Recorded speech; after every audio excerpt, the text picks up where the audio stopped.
जब अहले खिरत की बातों पर कुछ जाहिल शोर मचाते हों, जब अहले खिरत की बातों पर कुछ जाहिल शोर मचाते हों, जब बुलबुल हो तस्वीरें चमन और कौवे गीत सुनाते हों,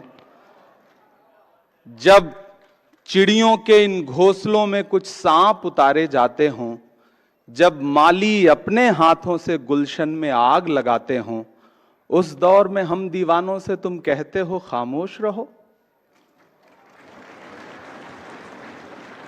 जब पुलिस थाने टॉर्चर चैंबर में बदल चुके हों, मैं बहुत जरूरी बात कह रहा हूं, अब जब पुलिस थाने टॉर्चर चैंबर में बदल चुके हों, जब पुलिस मशीनरी अपने आकाओं के लिए पर्सनल आर्मी की तरह व्यवहार कर रही हो, जब पुलिस एनकाउंटर मेडल हासिल करने का जरिया बन चुका हो, जब राज्य सरकारें लोगों के आशियाने उजाड़ करके अपना वोट एकजुट करने के प्रयासों में लगी हों, जब जालिम बुलडोजर किसी के लिए शौर्य का प्रतीक बन चुका हो, तब यह बहस और जरूरी हो जाती है कि देश धर्म से चलेगा या संविधान से चलेगा।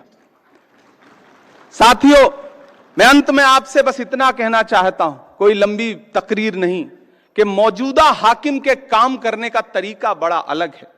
पहले वो अपने कारिंदों के जरिए दुष्प्रचार करवाते हैं, फिर खुद बाहर निकल करके उन्हीं चीजों पर उनकी विशेषताओं का बखान करते हैं।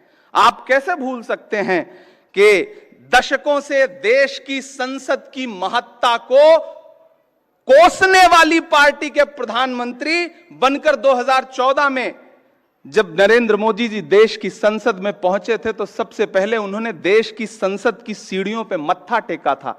याद है आप सबको वो मंजर?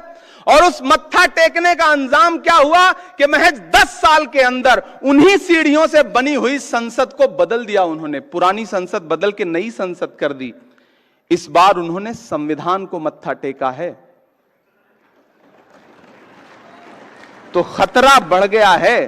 सतर्क रहिए, जागरूक रहिए, संविधान को बचाइए, और सिर्फ बचाइए ही नहीं, हाकिम की चालाकियों को बेनकाब भी करते रहिए।